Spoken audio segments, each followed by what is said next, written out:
இப்போ நம்ம டேஷ்போர்டை பார்த்தோம் அப்படின்னாச்சுன்னா, டேஷ்போர்டில் கேஷ் அக்கௌண்ட்டில், அதாவது அக்கௌண்ட் செக்ஷனில் கேஷ் லாக்கரில் எவ்வளவு பேமெண்ட்டு கேஷ் இருக்குங்கிறது இந்த பாக்ஸில் தெரியும். அதே போல் இன்றைக்கி எவ்வளவு கேஷ் இன்கம் வந்திருக்குது. கேஷ் இன்கம் அப்படின்னு பார்த்திங்கன்னா, ஒன்று பேரண்ட்ஸ் மூலயமா வந்திருக்கும் பேமெண்ட்டு, இல்லை கரஸ்பாண்டண்ட்டு இன்வெஸ்ட் பண்ணியிருப்பார், இல்லை loan, any type of cash transaction வருமானம் வர்றதுக்கு அத்தனையும் இதில் ரிஃப்ளெக்ட் ஆகும். அதே போல் கேஷ் எக்ஸ்பென்சஸ், என்ன நீங்கள் கேஷ் எக்ஸ்பென்ஸ் பண்ணாலும் அது இங்கே டோட்டல் அமௌண்ட்டு தெரியும். ஸோ எக்ஸ்பென்ஸ் பண்ண பேலன்ஸ் அமௌண்ட்டு இங்கே ரியல் டைமில் உங்களுக்கு வந்து கேஷ் லாக்கரில் எவ்வளவு அமௌண்ட் இருக்குங்கிறது இங்கே ஆட்டோமேட்டிக்கலாகவே இங்கே மைனஸ் ஆகி இங்கே தெரியும். அதே போல் பேங்க்கில் எத்தனை பேங்க் வச்சுருந்தாலும் சரி, அத்தனை பேங்க்குடைய டோட்டல் அமௌண்ட்டு இங்கே தெரியும். இன்றைக்கி பேங்க் அக்கௌண்ட்டில் ஒன்று வந்து லோன் அக்கௌண்ட்டில் லோனு வருது, லோனு கிரெடிட் ஆகிருக்குது, இல்லை வந்து ட்ரஸ்ட் அக்கௌண்ட்டில் வந்து ஒரு பேமெண்ட் ஆகிருக்கு, ஒன்று வந்து ஆர்டிஇ பேமெண்ட் வந்துருக்கு. எனி பேமெண்ட் ஆஃப் டிரான்சாக்ஷன்ஸ் அக்கௌண்ட்ஸில் வந்தாச்சுன்னா அந்த இன்கம் எல்லாம் வந்து அந்த டுடே பேங்க் அக்கௌண்ட்ஸ் இன்கம் இதில் வரும். அதே போல் எக்ஸ்பென்சஸ், சேலரி கொடுப்பாங்க பேங்க்லேருந்து, அடுத்து பேங்க் அக்கௌண்ட்லேருந்து கொடுப்பாங்க, அடுத்து பார்த்திங்கன்னா புக்குக்குன்னா வந்து பேமெண்ட்டு ரீபேமெண்ட் பண்ணுவாங்க. இது எல்லாமே வந்து இதில் எக்ஸ்பென்ஸ், அவங்களுடைய டோட்டல் எக்ஸ்பென்ஸஸ் இதில் பேங்க் மூலியமாக நடக்கிறதெல்லாம் இதில் காட்டும்.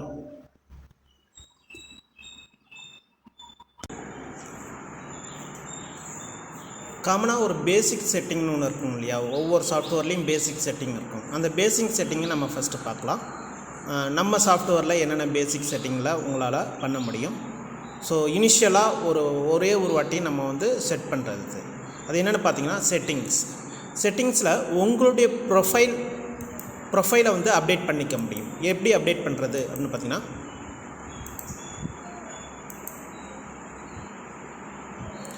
ஸோ உங்களுடைய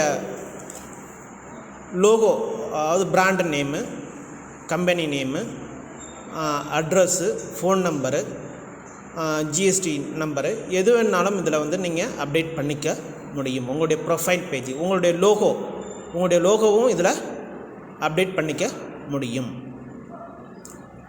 அது மட்டும் இல்லை, உங்களுடைய யூசர் நேம் அண்ட் பாஸ்வேர்டு இதில் வந்து அப்டேட் பண்ணிக்க முடியும். உங்களுடைய யூசர் நேம் பாஸ்வேர்டு எப்படி அப்டேட் பண்ணுறது அப்படின்னு பார்த்தீங்கன்னா, ஸோ உங்களுடைய லோகோ நேம் இதெல்லாம் சேஞ்ச் பண்ணிக்கலாம். உங்களுடைய யூசர் நேமு இதுதான் யூசர் நேமு. ஸோ இந்த இமெயில் ஐடி தான் உங்களுடைய யூசர் நேமு. இந்த இமெயில் ஐடியை நீங்கள் வந்து அப்டேட் பண்ணிக்கலாம். அதே போல் பாஸ்வேர்டு அப்படின்னு பார்த்தீங்கன்னா,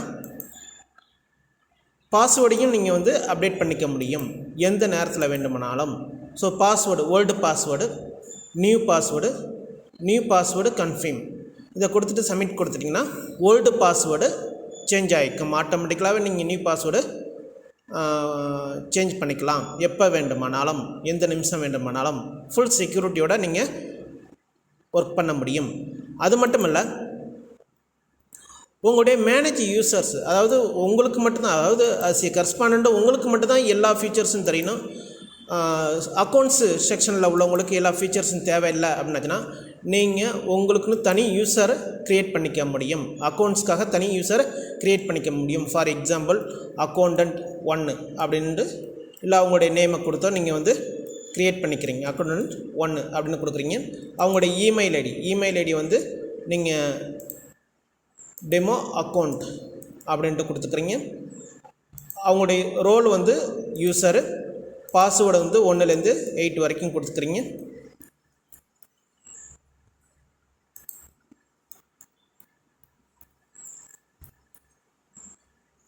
கொடுத்துட்டு சப்மிட் கொடுத்துட்டிங்க அப்படின்னாச்சுன்னா யூஸர் ஜென்ரேட் ஆகிடும். ஸோ இந்த யூஸரில் வந்து உங்களுக்கு தெரிகிற, அட்மினுக்கு தெரிகிற எல்லா ஃபீச்சர்ஸும் உங்களுக்கு வராது. இவங்களுக்கு தேவையான ஃபீச்சர்ஸ் மட்டும்தான் இவங்களுக்கு வரும். ஃபுல் செக்யூரிட்டியாக இருக்கும். அது மட்டும் இல்லை, மேனேஜ் யூனிட்ஸ்னால் நீங்கள் வந்து ஒரு ஸ்டோர் ரூமில் வந்து உங்களுக்கு புக்கு, யூனிஃபார்மு இதெல்லாம் இருக்கும் இல்லையா, நம்பர்ஸு இதை மாதிரி வந்து யூனிட்ஸ் நீங்கள் எத்தனை வேணாலும் க்ரியேட் பண்ணிக்கலாம். பீஸா நம்பர்ஸா இல்லை வந்து ஒரு ஐடி கார்டு கொடுக்குறீங்க அது வந்து பீஸில் கொடுப்பீங்க, இல்லை நம்பர்ஸில் கொடுப்பீங்க, இல்லை வந்து எப்படி எத்தனை டைப் ஆஃப் யூனிட்ஸ் வேணாலும் இதில் க்ரியேட் பண்ணிக்க முடியும். இல்லை மீட்டரில் ஒரு யூனிஃபார்ம் வந்து ஸ்டிச்சிங் பண்ணாமல் கொடுக்குறீங்க அப்படின்னாச்சுன்னா மீட்டரில் கொடுக்குறீங்க அப்படின்னாச்சுன்னா மீட்டர் அப்படின்னு யூனிட் க்ரியேட் பண்ணிக்கிட்டு நீங்கள் வந்து அந்த சேல்ஸ் பண்ணுறதுக்கு எல்லா யூனிட்ஸும் இதில் க்ரியேட் பண்ணிக்க முடியும். அடுத்தது பார்த்தீங்க அப்படின்னா பேங்க் அக்கௌண்ட்டு, பேங்க் லிஸ்ட்டு, அதாவது நீங்கள் எத்தனை பேங்க்கு இந்த இதில் வந்து ஆட் பண்ணுறீங்க. ஃபஸ்ட்டு ஃபார் எக்ஸாம்பிள் வந்து எத்தனை பேங்க் வேணாலும் நீங்கள் இதில் க்ரியேட் பண்ணிக்கலாம். ஸ்கூல் பேங்க் அக்கௌண்ட்டு, அதாவது school account, school bank account, இல்லைன்னா ஐசிஐசி பேங்க், நீங்கள் எந்த பேங்க் யூஸ் பண்ணுறீங்களோ அந்த பேங்கை ஸ்கூல் பேங்க் அக்கௌண்ட் அப்படின்ட்டு நான் ஏதோ ஒரு நேம் கொடுத்துக்கிறேன். நீங்கள் உங்களுடைய எந்த பேங்க், எஸ்பிஐ பேங்க்னா எஸ்பிஐ பேங்க் அது மாதிரி கொடுத்துக்குங்க, பேங்க் நேம் அது. ஸோ அடுத்து பார்த்தீங்கன்னா காண்டாக்ட் நம்பர், ஏதோ ஒரு காண்டாக்ட் நம்பர் கொடுத்துக்குங்க, உங்களுடைய காண்டாக்ட் நம்பரை. அட்ரஸ் வந்து என்னன்னா பேரளம், பேரளம் இதில் வந்து பேரளம் பிரான்ச்சில் வந்து நீங்கள் வந்து அக்கௌண்ட்டு ஓப்பன் பண்ணியிருக்கீங்க, அதாவது பேங்க் லிஸ்ட்டு. இதே மாதிரி நீங்கள் எத்தனை பேங்க் வேணாலும் இதில் வந்து ஆட் பண்ணிக்கலாம். அதே போல்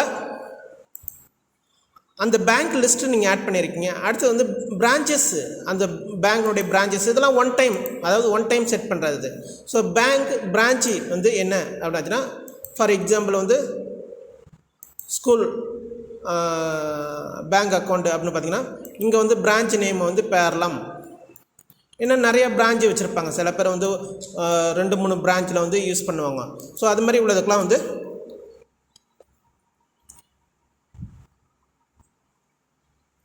காண்டாக்ட் நம்பர், ஏதோ ஒரு காண்டாக்ட் நம்பர் கொடுத்துக்குங்க. கொடுத்துக்கிட்டு சிட்டி வந்து என்ன கொல்லுமாங்குடி அப்படின்னாச்சுன்னா கொல்லுமாங்குடின்னு கொடுத்துக்குங்க.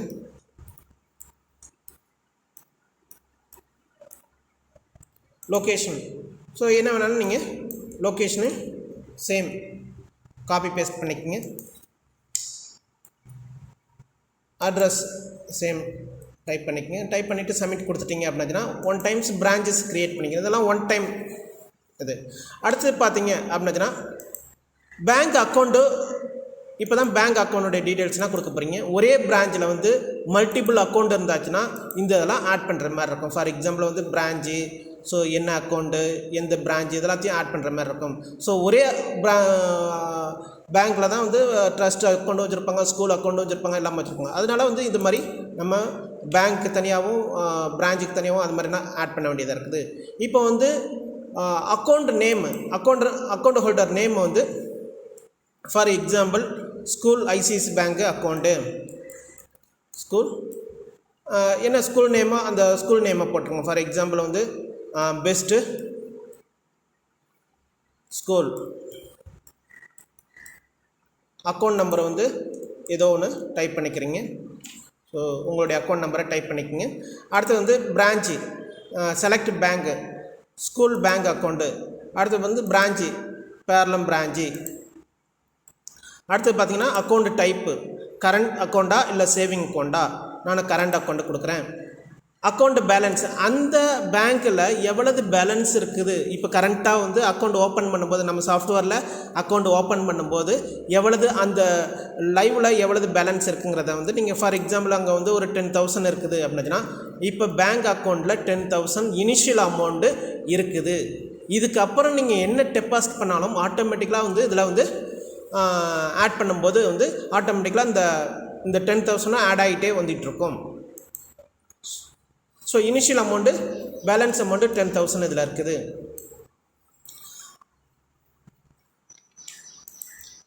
அதுக்கப்புறம் பார்த்தீங்க அப்படின்னாச்சுன்னா லோன் அக்கௌண்ட்டு.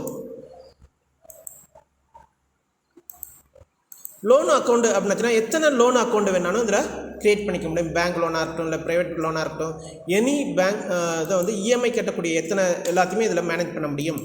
ஸோ லோன் அக்கௌண்ட்டை வந்து நீங்கள் வந்து க்ரியேட் பண்ணிக்கிறீங்க. ஃபார் எக்ஸாம்பிள் வந்து account name school loan account, இல்லை வந்து பேங்க் நேம் ஏதோ ஒன்று ஸ்கூல் லோன் அக்கௌண்ட்டுன்னு நான் வந்து ஒரு லோன் அக்கௌண்ட்டை க்ரியேட் பண்ணிக்கிறேன். ஏதோ ஒன்று எந்த இல்லைன்னா அந்த அந்த எந்த பேங்க்கில் வந்து லோனு கொடுக்குறாங்களோ அந்த பேங்க்னுடைய நேமு.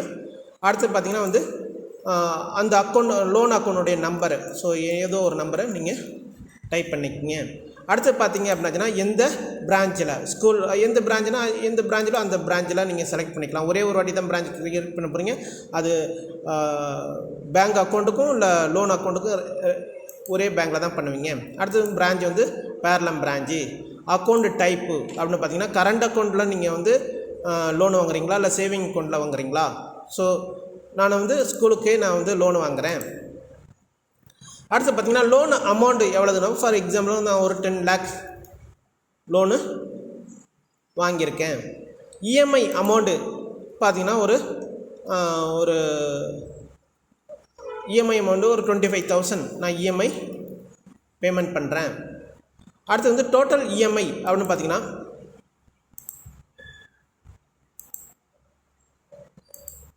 ஒரு 250 இஎம்ஐ நான் பேமெண்ட்டு பண்ணுறேன்.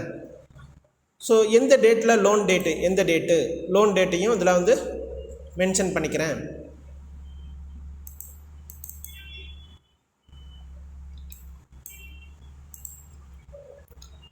ஸோ மென்ஷன் பண்ணி சப்மிட் கொடுத்திங்கன்னா லோன் அக்கௌண்ட்டு க்ரியேட் ஆகிடுச்சு. இப்போ வந்து டோட்டல் லோன் அமௌண்ட் வந்து எவ்வளோ 10 lakh. அடுத்து வந்து எவ்வளவு ஒரு மாதத்துக்கு நம்ம இஎம்ஐ பண்ண போகிறோம் 25,000. எத்தனை மாதத்துக்கு எத்தனை இஎம்ஐ கட்ட போகிறோம் அப்படிங்கிறது இதில் மென்ஷன் ஆகிருக்கும். ஸோ இதே மாதிரி ஒவ்வொரு அக்கௌண்ட்டுக்கும் நீங்கள் தனித்தனியாக வந்து லோன் அக்கௌண்ட்டு க்ரியேட் பண்ணிக்கலாம். இதெல்லாம் வந்து பேசிக் செட்டிங். இதெல்லாம் வந்து நம்ம பண்ணக்கூடியது பேசிக் செட்டிங். 1 times நீங்கள் வந்து ஃபஸ்ட்டு இனிஷியலாக ஆட் பண்ண போகிறீங்க. அதுக்கப்புறம் டெய்லி ஒர்க்கு இனிமேல் பார்க்க போகிறதெல்லாம் வந்து டெய்லி ஒர்க்கு. ஸோ டெய்லி ஒர்க்கை பற்றி நம்ம இனிமேலுக்கு பார்ப்போம். இதே போல் ஒவ்வொரு வருஷத்துக்கும் நம்ம வந்து ஒரு செட்டிங், அதாவது ஒரு ஸ்கூல்னாவே வந்து ஒவ்வொரு வருஷத்துக்கும் கிளாஸஸ் செக்ஷன்ஸ் அதெல்லாம் சேஞ்ச் ஆகும் இல்லையா. அந்தந்த வருஷத்துக்கு நம்ம வந்து ஒரு ஸ்கூலுடைய ஸ்ட்ரக்சர் நம்ம க்ரியேட் பண்ணுவோம்.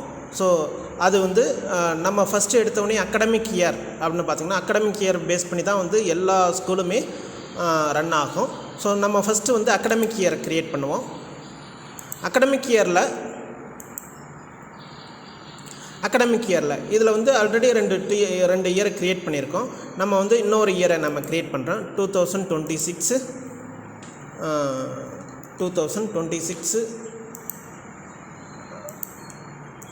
24 to 25 அப்படின்னு ஒரு இயரை நான் க்ரியேட் பண்ணிக்கிறேன். இதே போல் நீங்கள் எத்தனை இயர் வேணாலும் இதில் க்ரியேட் பண்ணிக்க முடியும்.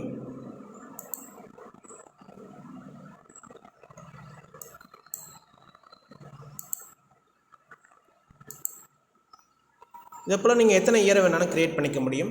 நான் 2 இயரை மட்டும் ஆக்டிவில் வச்சுருக்கேன். பாக்கி ஒரு இயர் வந்து ஆக்டிவில் இல்லை. ஸோ இந்த 2 இயருக்கு மட்டும் நான் வந்து கிளாஸஸ் க்ரியேட் பண்ண போகிறேன். அதாவது 25 to 26க்கு, இன்னொன்று வந்து 26 to 27 அகடமிக் இயரு.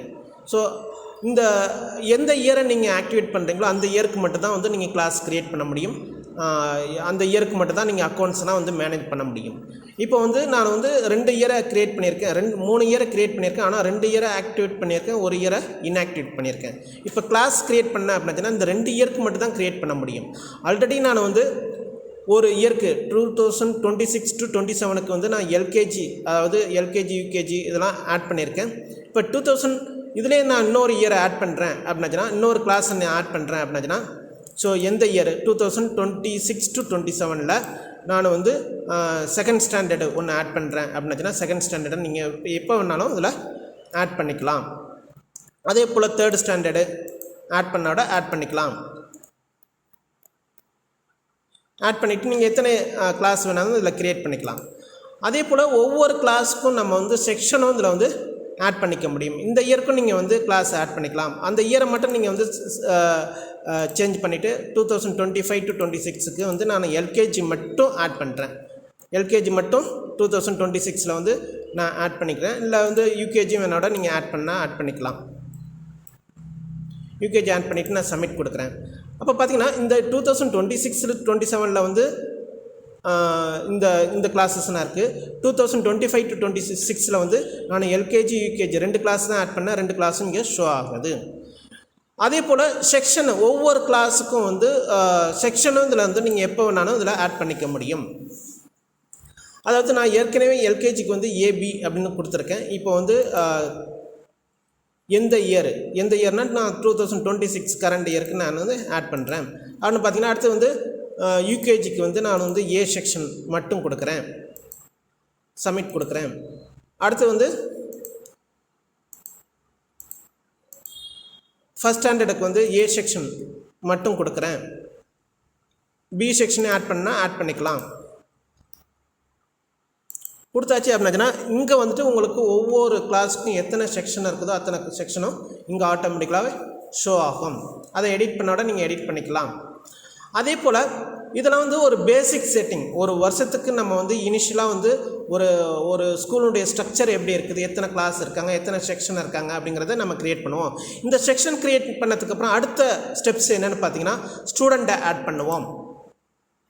ஸ்டூடெண்ட்டை ஆட் பண்ணும்போது இதில் வந்து நீங்கள் வந்து ஸ்டூடெண்ட் ஆட் பண்ணும்போது ஃபஸ்ட்டு வந்து அகடமிக் இயரை எந்த இயரில் நீங்கள் ஆட் பண்ண போகிறீங்க, எத்தனை இயர். இப்போ நான் 2 இயர் தான் ஆக்டிவேட் பண்ணேன், 2 இயர் இங்கே ஷோ ஆகுது. ஸோ எந்த இயரில் வேணாலும் நீங்கள் ஸ்டூடெண்ட்டை ஆட் பண்ண முடியும், அதே போல் வந்து கலெக்ஷன் பண்ண முடியும்.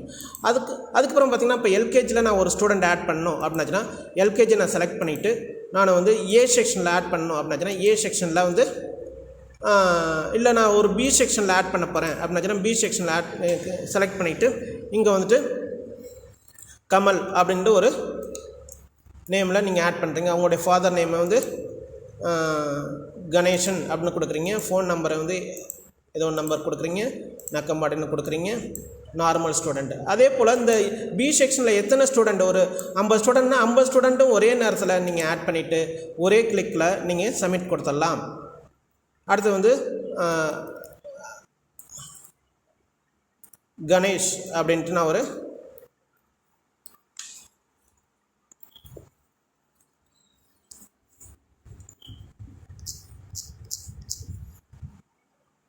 கணேஷ் அப்படின்னு கொடுக்குறேன். நான் முருகன் அப்படின்னு ஃபாதர் நேம் கொடுக்குறேன். ஸோ ஃபோன் நம்பரை கொடுத்துட்டு அட்ரஸ் வந்து ஆடுதுறைன்னு கொடுக்குறேன். இதில் வந்து ஆர்டி ஸ்டூடெண்ட்டா இல்லை மேனேஜ்மெண்ட் ஸ்டூடெண்ட்டா இல்லை நார்மல் ஸ்டூடெண்ட்டாங்கிறது நீங்கள் எத்தனை டைப் வேணாலும் இதில் க்ரியேட் பண்ணிக்கலாம். நான் இப்போ வந்து எல்கேஜி பி செக்ஷனில் ஆட் பண்ணுறேன் இந்த ஸ்டூடெண்ட்டை. இதை மாதிரி நீங்கள் வந்து எத்தனை ஸ்டூடெண்ட்டை நீங்கள் ஆட் பண்ணாலும் சரி அத்தனை ஸ்டூடெண்ட்டுடைய டீட்டெயில்ஸ் இங்கே தெரியும். சப்போஸ் ஒரு ஸ்டூடெண்ட்டு வந்து இன்ஆக்டிவாக இருக்காங்க அப்படின்னாச்சுன்னா நீங்கள் இன்ஆக்டிவ் பண்ணிட்டீங்க அப்படின்னாச்சுன்னா அந்த ஸ்டூடெண்ட்டை வந்து இப்போ ரீஃப்ரெஷ் பண்ணி பார்த்தீங்க அப்படின்னாச்சுன்னா இங்கே 3 ஸ்டூடெண்ட் தான் வரும். டோட்டலாக எத்தனை ஸ்டூடெண்ட் இருக்காங்க? 4. ஆனால் ஆக்டிவ் ஸ்டூடெண்ட் மட்டும்தான் இங்கே தெரியும். சப்போஸ் நீங்கள் வந்து இந்த ஸ்டூடெண்ட்டை வந்து அகைன் ஒரு மாதம் சென்று அகைன் வராங்க அப்படின்னாச்சுன்னா நீங்கள் ஆக்டிவேட் பண்ணிட்டீங்க அப்படின்னாச்சுன்னா ரீஃப்ரெஷ் பண்ணி பார்த்தீங்க அப்படின்னாச்சுன்னா 4 ஸ்டூடெண்ட்டை ஆட்டோமேட்டிக்கலாக இங்கே வரும். இது வந்து ஸ்டூடெண்ட் ஆட் பண்ணுறது ஈஸியாக உங்களாலே நீங்களே உங்கள் ஸ்கூலுக்கு நீங்கள் மேனேஜ் பண்ண முடியும். இதுக்காக வந்து யாரையும் நீங்கள் வந்து சாஃப்ட்வேர் கம்பெனிலேருந்து கூப்பிடணும் அவசியம் இல்லை, நீங்களாகவே பண்ண முடியும். ஒரு ஜஸ்ட்டு இந்த சாஃப்ட்வேரை ரன் பண்ணுறதுக்கு, இந்த சாஃப்ட்வேரை வந்து யூஸ் பண்ணுறதுக்கு ஜஸ்ட்டு ஒரு 10th படித்தவங்களே இது போதுமானது. இது மட்டும் இல்லை, இந்த ஸ்டூடெண்ட்டை வந்து நீங்கள் ஒவ்வொரு கிளாஸ் வைஸாவோ இல்லை வந்து கிளாஸ் வைஸாக நீங்கள் செலக்ட் பண்ணிங்க அப்படின்னாச்சுன்னா கிளாஸ் வைஸ் செக்ஷன் வைஸாக நீங்கள் வந்து ஏ செக்ஷனில் எத்தனை ஸ்டூடெண்ட் இருக்காங்க அப்படின்னு பார்த்தீங்கன்னா 2 ஸ்டூடெண்ட் இருக்காங்க. இல்லை பி செக்ஷனில் எத்தனை இருக்காங்க அப்படின்னு பார்த்தீங்கன்னா அதுலேயும் 2 ஸ்டூடெண்ட் இருக்காங்க. இங்கே 2 ஸ்டூடெண்ட், இங்கே 2 ஸ்டூடெண்ட். இல்லை டோட்டலாக எனக்கு எல்லா ஸ்டூடெண்ட்டும் வேணும் அப்படின்னாச்சுன்னா நீங்கள் வந்து ஃபஸ்ட் எடுத்தோடனே வந்து நீங்கள் எதுவுமே செலக்ட் பண்ணாமல் இது பண்ணிங்கன்னா எல்லா ஸ்டூடெண்ட்டும் இதில் வரும். அது மட்டும் இல்லை, இதில் நீங்கள் பிரிண்ட் அவுட் எடுக்கிறது வந்து ஸ்டூடெண்ட்டுடைய லிஸ்ட்டு உங்களுக்கு பிரிண்ட் அவுட் வேணும் அப்படின்னாச்சுன்னா ஜஸ்ட்டு நீங்கள் பிரிண்ட்டுன்னு கொடுத்தாவே போதுமானது. பிரிண்ட் அவுட்டு உங்களுக்கு கிளிக் பண்ணாவே போதுமானது. ஆட்டோமேட்டிக்காக எல்லாத்துக்கும் நீங்கள் பிரிண்ட் அவுட் எடுத்துக்கலாம். அது மட்டும் இல்லை, பிடிஎஃப்பில் நீங்கள் டவுன்லோட் பண்ணணும் அப்படின்னா பிடிஎஃபை நீங்கள் டவுன்லோட் பண்ணிக்கலாம். பிடிஎஃப்பில் டவுன்லோட் ஆகிடும் ஸ்டூடெண்ட்டோடைய நேம் லிஸ்ட்டு. அது மட்டும் இல்லை, எக்ஸல் சீட்டில் வேணும் அப்படின்னா ஸ்டூடெண்ட் நேமை வந்து எக்ஸல் சீட்லேயும் நீங்கள் டவுன்லோட் பண்ணிக்கலாம். எக்ஸல் சீட்டில் டவுன்லோட் ஆகிடுச்சு. அது மட்டும் இல்லை, சிஎஸ்வி ஃபைலில் வேணும் அப்படின்னா சிஎஸ்வி ஃபைல்லையும் நீங்கள் வந்து டவுன்லோட் பண்ணிக்கலாம். அது மட்டும் இல்லை, நீங்கள் காப்பி பேஸ்ட் பண்ணணும் அப்படின்னா நீங்கள் ஃபுல்லாக காப்பி பண்ணிவிட்டு நீங்கள் இன்னொரு வேர்டில் வந்து காப்பி பேஸ்ட் பண்ணிக்கலாம். இது மாதிரி உங்களுக்கு யூசர் ஃப்ரெண்ட்லியாக எத்தனை டைப்பில் ஒன்று நீங்கள் வந்து யூஸ் பண்ணிங்களோ அத்தனை டைப்பும் இதில் நாங்கள் கொடுத்துருக்கோம். ரொம்ப ஈஸியாக அக்கௌண்ட் செக்ஷனை உங்களால் மேனேஜ் பண்ண முடியும்.